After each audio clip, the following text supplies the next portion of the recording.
కవిత episode పెద్ద రాజకీయ కుటుంబ డ్రామా అన్నారు మంత్రి సీతక్క.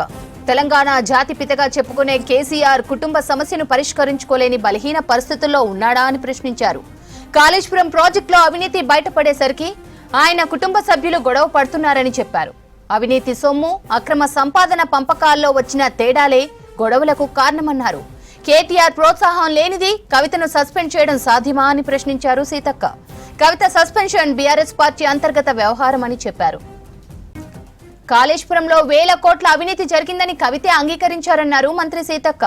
కేటీఆర్ ను కవిత వెనుకేసుకు రావడం పెద్ద డ్రామా అని విమర్శించారు.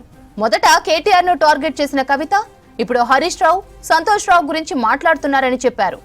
సంతోష్ రావు బినామీగా పోచంపల్లి శ్రీనివాస్ రెడ్డి 100 కోట్లు సంపాదించారని కవిత ఆరోపించిందని గుర్తు చేశారు సీతక్క.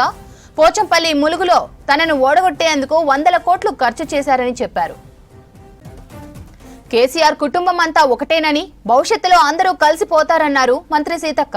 కవితను విమర్శించిన మహిళా నేతలు నష్టపోతారని చెప్పారు. రేవంత్ రెడ్డి డైరెక్షన్ లో హరీష్ రావు పనిచేస్తున్నారని కవిత మాట్లాడడం రాజకీయ అజ్ఞానానికి నిదర్శనమన్నారు. గతంలో కవిత మాజీ మంత్రి జగదీష్ రెడ్డిని విమర్శిస్తే ఎలాంటి చర్యలు తీసుకోలేదన్నారు సీతక్క. కేసీఆర్ కుటుంబం మీద అవినీతి మచ్చ బయటపడగానే కవితను సస్పెండ్ చేశారని చెప్పారు. 2018లో రేవంత్ రెడ్డిని ఓడగట్టేందుకు కొడంగల్ ఇన్ఛార్జిగా హరీష్ రావు 100 కోట్లు ఖర్చు చేశారన్నారు సీతక్క. కాళేశ్వరం అవినీతిలో హరీష్ రావుది పెద్ద పాత్ర అన్నారు. ఆయన్ను కాపాడాలనుకుంటే కాళేశ్వరం ప్రాజెక్టు మీద ఎందుకు విచారణ చేయిస్తారని ప్రశ్నించారు. కేసీఆర్ కుటుంబ సభ్యులను ఎవరూ నమ్మరని చెప్పారు. కాళ్లు మొక్కి కాంగ్రెస్ ను ఖతం చేసే ప్రయత్నం చేశారన్నారు. తెలంగాణ ఇచ్చిన పార్టీగా గౌరవం ఇవ్వాలన్న సోయి లేకుండా కాంగ్రెస్ నేతలను చేర్చుకున్నారని ఫైర్ అయ్యారు సీతక్క. ఇక పార్టీ కన్నా సొంత కుటుంబమే కేసీఆర్ కు ముఖ్యమన్నారు సీతక్క. అందుకే ఎంతో మంది తెలంగాణ ఉద్యమకారులు త్యాగదనులన కవితకు ఎమ్మెల్సీ ఇచ్చారని చెప్పారు.